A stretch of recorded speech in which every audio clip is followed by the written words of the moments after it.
बोलो जयकारा बोल मेरे श्री गुरु महाराज की जय। बोलो साचे दरबार की जय। बोलो श्री सतगुरुदेव भगवान की जय।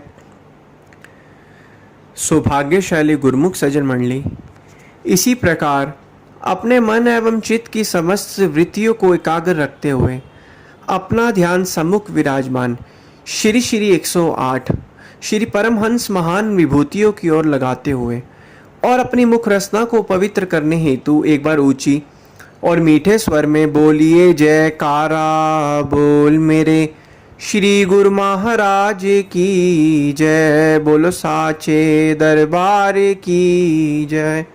बोलो श्री सतगुरुदेव भगवान की जय। गुरुमुखों, आज के इस कलयुग में हर एक मनुष्य यह चाहता है कि वो अपना जीवन सुख शांति और आनंद में व्यतीत करे,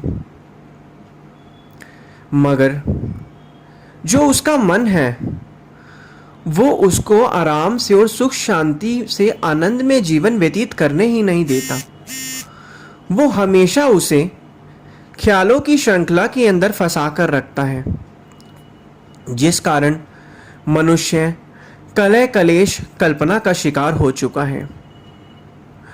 और प्रयत्न तो वो इस तरीके के करता है कि वो इस सभी की सभी झंझटों से, इस सभी की सभी परेशानियों से निकले, लेकिन क्या वो जो कर्म कर रहा है वो कर्म सही मायने में सही कर्म है भी या नहीं? क्या वो जो कर्म कर रहा है उससे सच में वो निकल भी रहा है या नहीं?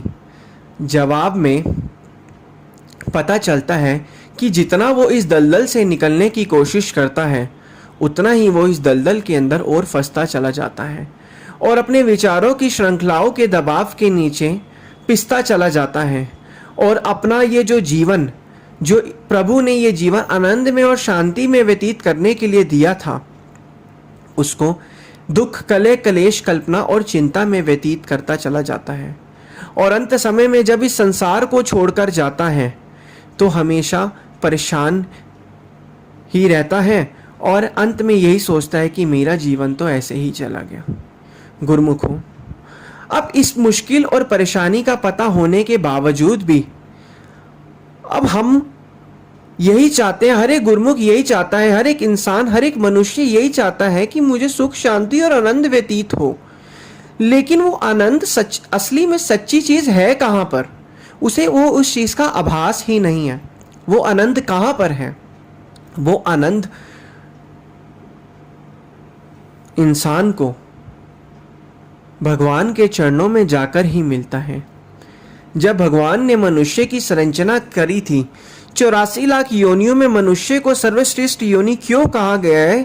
क्योंकि भगवान ने मनुष्य की जो शरीर की संरचना इस तरीके से करी है, उसका ये दिल इस तरीके से बनाया है कि इसके अंदर सिर्फ प्रभु का नाम ही अगर होगा तभी उसको आनंद हो मिलेगा। और अगर उसके अलावा संसार की कोई भी चीज अगर इस दिल के अंदर वो अपने रखेगा, मन के अंदर वो रखेगा, तो उतना ही ज्यादा कलह कलेश और कल्पना के अंदर अपना जीवन व्यतीत करेगा।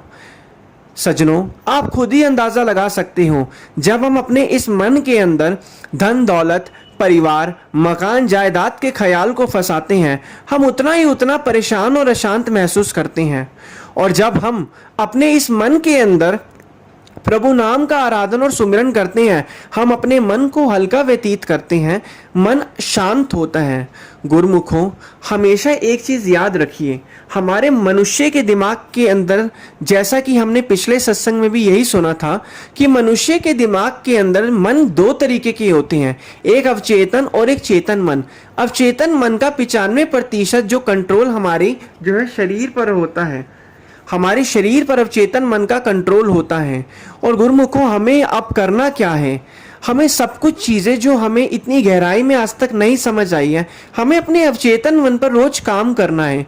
रोज काम करने का मतलब, अवचेतन मन एक ऐसी चीज़ है, उसको आप जो सुनाओगे, जो आप दिखाओगे, जो आप बोलोगे, वो उसी समय वो उसके अंदर गूंजता रहेगा। एक छोटी सी बात, आज अगर आप कोई पिक्चर या कुछ भी चीज़ देखते हो, आंख बंद करके वही चीज़ आपके दिमाग के अंदर घूमती है। अवचेतन मन को जिंदगी की सच्चाई का पता ही नहीं है। अगर यही आप रोज सतगुरु दाता दयाल जी के, महाराज जी के दर्शन दीदार करोगे, उनकी वाणियों को सुनोगे, उनके सत्संग को सुनोगे, उनकी जो भजन लीलाएं हैं उनको सुनोगे, उनकी आंखों से उनका दीदार करोगे, कानों से उनकी लीलाओं का श्रवण करोगे, मुख से उनकी लीलाओं को बोलोगे, तो गुरुमुखों ये जितनी भी सारी की सारी चीजें हैं ये हमारे दिमाग के अंदर चलती रहेंगी। और जो सच्ची चीज जब दिमाग के अंदर चलेगी तो वो अपना प्रभाव भी जरूर डाल के जाएगी। गुरुमुखों, कोई भी विचार जब मन के अंदर आता है वो अपना प्रभाव डालकर ही जाता है। तो इसी प्रकार अगर गलत विचार आएगा तो अपना प्रभाव डाल के जाएगा, इसी प्रकार सही विचार आएगा तो वो भी अपना प्रभाव डाल के जाएगा। अब हमें करना क्या है, हमने अपने मन के कांटे को बदलना है। मन का कांटा अगर बदल जाएगा तो हमें अपने आप ही हमें आनंद मिलता रहेगा। हमने अपनी गलती क्या करी है, हमने अपने मन के कांटे को गलत जगह पर डाला हुआ है। अगर हम अपने मन के कांटे को भक्ति, परमार्थ और सच्चाई की तरफ, रूहानियत की तरफ डालें तो हमारा मन अपने आप ही शांत अनुभव महसूस करने लगेगा। गुरुमुखों, हम फिर से यही कहेंगे कि जो हमें सब कुछ, हमारा खेल जो है मन का ही है। हमारी जिंदगी, इंसान की दो दुनिया है, एक आंतरिक दुनिया और एक बाहरी दुनिया। बाहरी दुनिया में जो होगा उसका प्रभाव मनुष्य की आंतरिक दुनिया के अंदर भी पड़ेगा। आंतरिक दुनिया में जो होगा मनुष्य का प्रभाव वो उसकी बाहरी दुनिया में भी पड़ेगा। तभी तो महापुरुष फरमाते हैं जैसा ख्याल वैसा हाल। तो यही चीज है, जो भी हम सोचते हैं हमारे अंदर की जो एक आंतरिक संरचना, वैसे एक थिंकिंग पैटर्न वैसे बन जाते हैं। हमें करना क्या है, हमें अपने वो थिंकिंग पैटर्न और विचारों की श्रृंखला को तोड़ना है।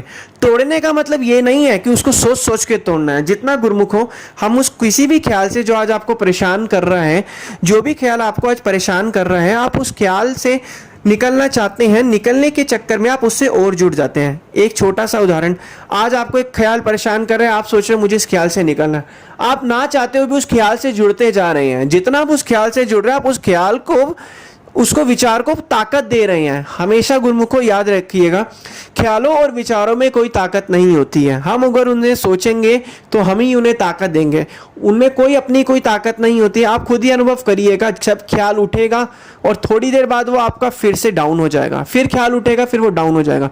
उठते टाइम में अगर आप उस ख्याल से कनेक्ट हो जाओगे तो और उसके हिसाब से आप कर्म करोगे तो फिर आप गुरुमुखों उस चीज में फंस जाओगे। अब करना क्या है, हमें रोज सदगुरुदेव दाता दयाल जी महाराज जी का दर्शन दीदार करना है। जितना जितना हम आध्यात्मिकता से, स्पिरिचुअलिटी से जुड़ते रहेंगे उतना उतना हमें आनंद में जीवन व्यतीत होता रहेगा। और हमें अपने आप ही अंदर अनुभव होने लगेगा कि हमारा मन जो था इन सभी चीजों से हटकर आज सच्ची चीजों की तरफ आ चुका है, जो हमें शांति और आनंद में जीवन व्यतीत करते हैं। गुरुमुखों, हर एक का कर्तव्य तो यही है ना, हर कोई चाहता तो यही है कि आनंद में जीवन व्यतीत करना है। अब महापुरुष मना नहीं करते कि संसार में रहो, संसार के सारे कामकाज करो। पैसा कमाना मना नहीं है, पैसा कमाओ, वो शरीर तक ही पैसे सारी सीमित हैं, वो जरूरतों को पूरा करते हैं। लेकिन पैसा कमाते समय उसको अपने मन के अंदर मत बसाओ। परिवार, धन दौलत, ऐशो इशरत खूब करो, खूब कमाओ, लेकिन उसको अपने मन के अंदर मत बसाओ। मन के अंदर जो चीज बस जाती है ना गुरुमुखों, उसको फिर निकालना बहुत मुश्किल हो जाता है। जितना भी जो आपका मन है, एक बार जब भी कोई ख्याल मन के अंदर चला जाए वो अपना प्रभाव डाले बिना बाहर नहीं निकलता, वो अपना प्रभाव डालेगा ही डालेगा। तो गुरुमुखों, हमें अपना करना क्या है, हमें अपने विचारों पर ध्यान देना, हमें जागरूकता में जीवन व्यतीत करना है। हमें पता है कि सारा खेल विचारों का ही है, तो क्यों ना उस विचारों को हम रिप्लेस कर दे, भक्ति परमार्थ के विचार से रिप्लेस कर दें। गुरुमुखों, ट्राई करिए, 10 से 15 दिन में आपको रिजल्ट मिलेगा और 21 दिन में आपकी ये आदत बन जाएगी और 90 दिन के अंदर आपका ये जीवन आनंद में बदल जाएगा। बोलो जयकारा बोल मेरे श्री गुरु महाराज की जय। बोलो श्री सतगुरुदेव भगवान की जय।